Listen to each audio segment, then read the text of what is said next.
Hello everyone, આજે આપણે બનાવીશું દાળ ભાત. તો એના માટે હું તુવેરની દાળ લઈ લીધી છે. તો એને 2-3 વખત ધોઈને બાફવા મૂકી છે. તો હવે આપણે કુકરનું ઢાંકણ ઢાંકી અને 3 સીટી થાય ત્યાં સુધી આપણે બાફી લઈશું. હવે તમે સિંગદાણા તમારે નાખવા હોય તો તમારે નાખવાના, નહીં તો સ્કીપ પણ કરી શકો છો. હવે કુકરનું ઢાંકણ ઢાંકી 3 સીટી થાય ત્યાં સુધી આપણે બાફી લઈશું. દાળ બફાય છે ત્યાં સુધી આપણે ટામેટા, લીલા મરચાં અને આદુનો સમારી લઈએ. તો આદુને હું આ રીતે છીણી લઉં છું.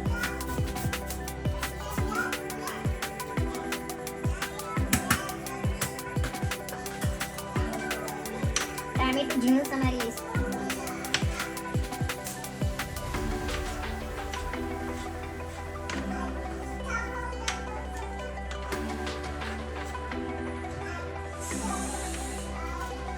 લીલા મરચાંને પણ ઝીણા સમારી લઈશું.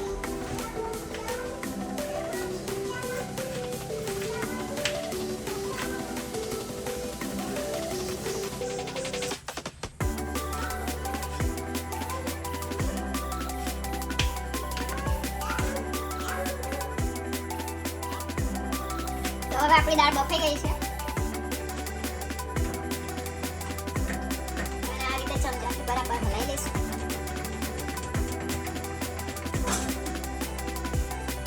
હવે એમાં પાણી નાખીશું.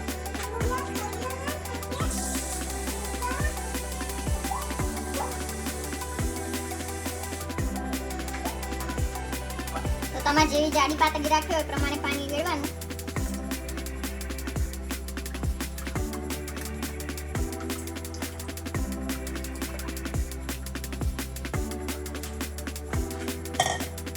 ગેસની ફ્લેમ ઓન કરી લઈશું. હવે એમાં ઝીણા સમારેલા ટામેટા, આદુ અને મરચાં નાખીશું.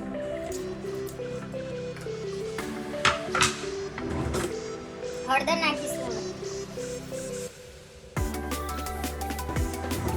હવે એમાં ધાણા જીરું પાવડર નાખીશું. ગરમ મસાલો નાખીશું. સ્વાદ પ્રમાણે મીઠું નાખીશું. હવે બધું મિક્સ કરી લઈએ. બધું મિક્સ કરી લીધું છે. તો હવે આને આમ ઉકળવા દઈશું આપણે. પછી એમાં વઘાર કરશું ફીટ્યા પછી. દાળ આપણી ઉકળી ગઈ છે. હવે તો એનો વઘાર કરી લઈએ.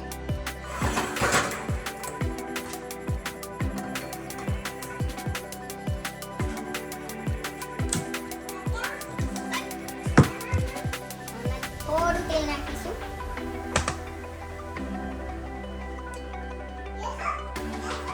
તેલને ગરમ થવા દઈએ. તો તેલ ગરમ થઈ ગયું છે. તો હવે આપણે રાઈ નાખીશું. જીરું નાખીશું. સૂકા લાલ મરચાં, તજ, લવિંગ અને મેથી દાણા.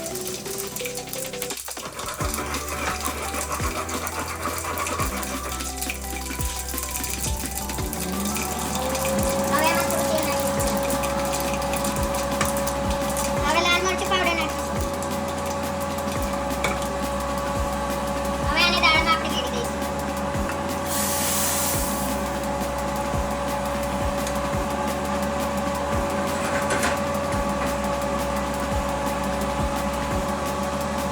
હવે દાળને પાછું કરવા દઈશું.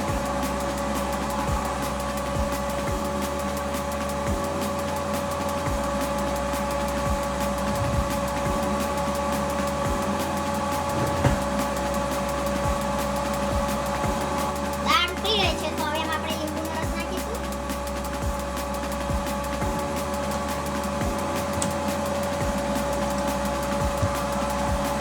હવે એમાં ગોળ નાખીશું.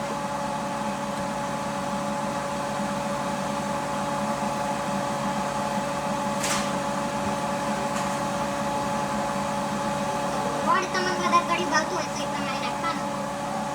તમને થોડી ખાટી ભાવતી હોય તો ઓછું નાખવાનું. લીંબુ વધારે નાખવાનું.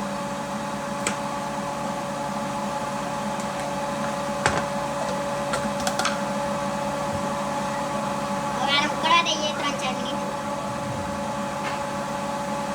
તો દાળ હવે ઉકળી ગઈ છે આપણી. તો હવે એમાં લીલા ધાણા નાખી દઈશું. તો રેડી છે હવે આપણી દાળ.